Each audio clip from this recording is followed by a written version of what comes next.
C'est toujours un moment agréable et émouvant d'ailleurs pour nous, comme pour nos anciens étudiants, de se retrouver lors de cette célébration chaque année en novembre. Pour vous permettre de patienter un peu et puis pour mettre à l'honneur une certaine catégorie de nos étudiants, les Globetrotters, on a le plaisir d'accueillir pour l'heure les étudiants qui ont effectué un séjour plus ou moins long à l'étranger pour un stage, un semestre pendant le DUT ou une année complète de DUETI après le DUT. Pour témoigner de cette magnifique expérience, nous accueillerons cet après-midi Romain, parti en DUETI en Norvège pour 1 an, Benoît, parti en DUETI à Taïwan pour 1 an également, après un S4 en Écosse. Nous accueillerons également Titouan et Gaël, partis en S4 en République tchèque, et Pierre, parti en Pologne pour son semestre 4. Pour finir, nous aurons Lucas qui nous parlera de son stage aux USA. Bon, on va peut-être avoir aussi des étudiants étrangers qui sont restés un petit peu, donc le temps d'un DUT et 2 années avec nous ici à Troyes. Ils sont censés témoigner aussi, parce que les relations internationales, c'est envoyer les étudiants étrangers et aussi accueillir les étudiants étrangers chez nous. Donc on peut d'ores et déjà applaudir ces étudiants pour le courage qu'ils ont eu de partir à l'étranger.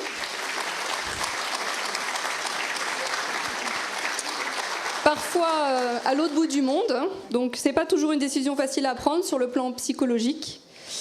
Et tous pourront, je pense, témoigner que cela leur a apporté énormément.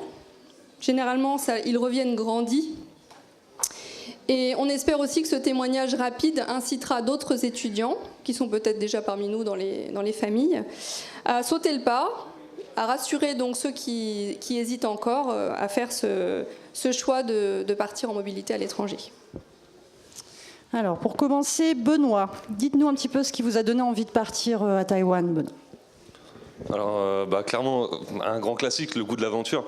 Non, vraiment, et puis, on a la chance d'avoir un partenaire à Taïwan qui est vraiment à l'autre bout du monde. Et ça a vraiment été une chance parce que j'ai pu découvrir une autre culture, vraiment quelque chose de différent. La culture asiatique, la culture taïwanaise, c'est vraiment une chance. Et si c'était à refaire, je recommencerai tout de suite.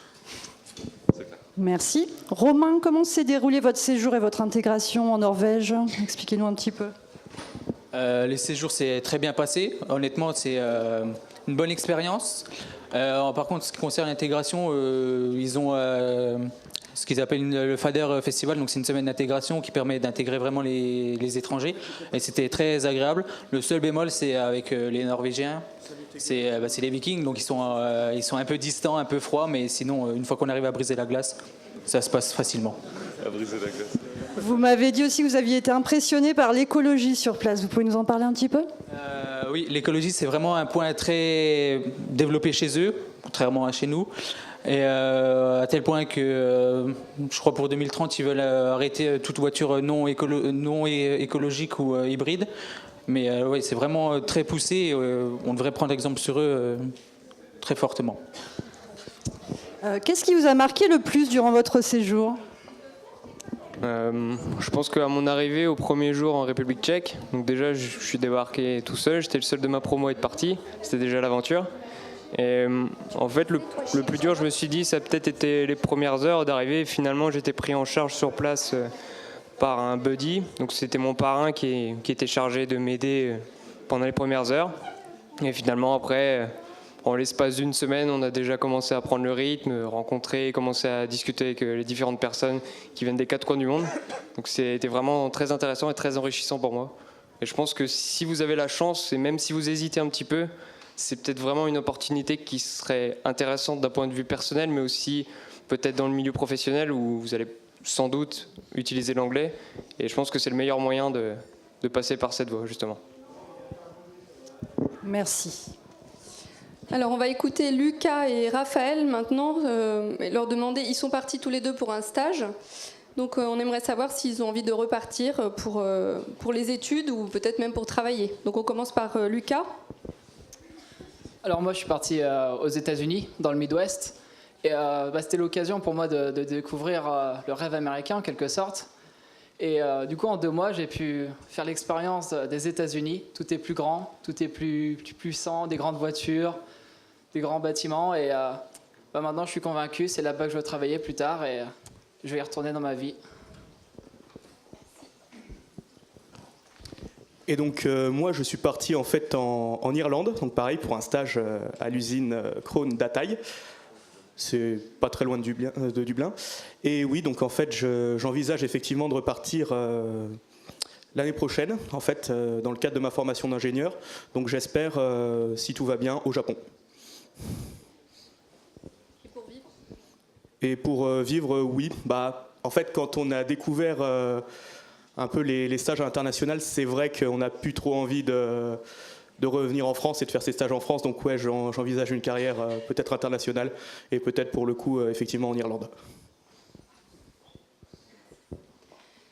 Est-ce que, donc, on va commencer à poser une question à Pierre, essayer de lui demander si en 2 mots il peut résumer cette expérience, ce qu'elle lui a apporté sur le plan personnel et professionnel, et peut-être justement concrètement après le DUT, si c'est déjà été utile pour lui dans sa poursuite d'études.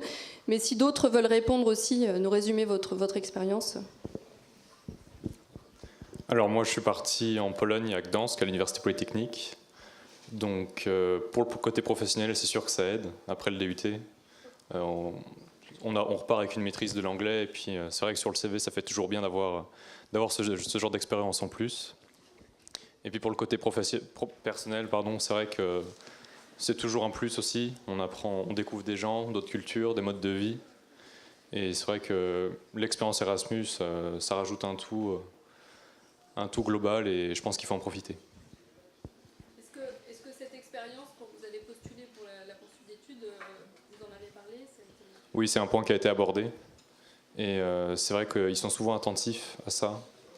Parce que c'est vrai que ça fait ressortir le côté autonome, le côté motivé, on sort de sa zone de confort, on prend des risques, parce qu'on ne sait pas vraiment vers quoi on se tourne une fois qu'on débarque, on ne sait pas trop à quoi s'attendre non plus. Donc ça joue énormément. Nous accueillons également donc Chichanok, qui est une étudiante qui vient de Thaïlande et a passé 2 ans à l'IUT donc pour faire un DUT GEA. Et elle poursuit actuellement diplôme de comptabilité et gestion. Donc on la félicite. Donc Chichanok, peux-tu nous parler un petit peu de ton expérience et ce qui t'a marqué le plus en arrivant en France, à part l'andouillette peut-être? Bonjour tout le monde. Je suis désolée, je ne parle pas encore très bien français. Ce qui a marqué le plus pour moi, c'est la culture française et c'est vraiment très différent de la culture thaïlandaise. Et j'aime beaucoup la nourriture française, notamment des saucissons et le fromage et aussi le vin. Et j'aime beaucoup le champagne aussi. Et au début, c'était dur pour moi en France parce que je parlais encore mal français et je comprenais rien du tout en cours. Mais j'ai eu de la chance d'avoir des amis français qui sont très très gentils pour moi, qui m'ont prêté des notes et qui m'ont aidé de réviser ensemble et de passer des bons moments ensemble. Oui, merci. Merci.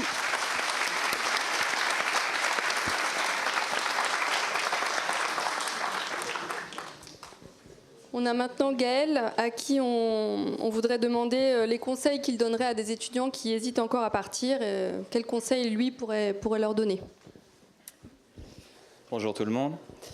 Donc, quels conseils je donnerais à des étudiants qui hésitent à partir? Déjà, n'hésitez pas. Non, sérieusement, il faut savoir peser le pour et le contre. Et même si vous partez, même si ça se passe mal pour vous, ce qui n'arrivera sûrement pas, vous pourrez toujours revenir à l'UT et faire un semestre décalé. Donc c'est comme ça que c'est avec cette idée-là que j'étais parti, parce qu'on ne sait jamais ce qui peut nous arriver. Et donc pour moi c'est une très bonne expérience. Quel conseil? Faut pas avoir peur. La veille vous allez avoir très peur. Dans l'avion vous allez avoir très peur, parce que moi j'ai peur de l'avion. Et une fois arrivé, vous allez faire la gueule 2 fois. Une fois en arrivant et puis une fois en repartant. Ça se passe très bien, franchement. Moi, Ostrava, je sais pas, mon collègue de GMP, comment il a trouvé ça, mais on est très bien pris en charge, il n'y a pas de souci. Franchement, il n'y a pas de souci de ce niveau-là. Les profs sont à l'écoute, les cours sont aménagés. Non, franchement, faut pas hésiter à partir à l'étranger. Merci beaucoup. Chaque année, on a des... Donc, ça fait 6 ans que Sarah et moi nous occupons des relations internationales. Chaque année, on a des étudiants qui reviennent et ils nous disent cette expérience a changé ma vie, cette expérience m'a donné des ailes. D'autres, cette année encore, m'ont dit je suis renée, je suis née une deuxième fois en fait dans ce pays étranger. J'ai découvert des gens, j'ai fait des expériences que j'oublierai jamais, qui vraiment m'ont métamorphosée.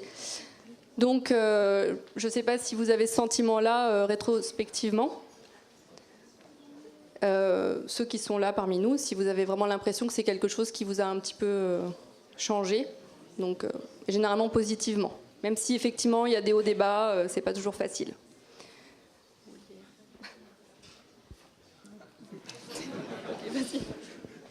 On vous remercie pour les témoignages. Donc pour conclure, nous terminerons avec une phrase de Marcel Proust. Le véritable voyage de découverte ne consiste pas à chercher de nouveaux paysages, mais à voir avec de nouveaux yeux. Voilà. Merci.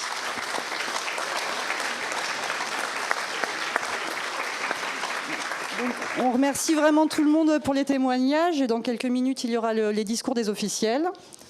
Merci. Voilà, merci. Bonne fin de journée à l'IUT. Merci.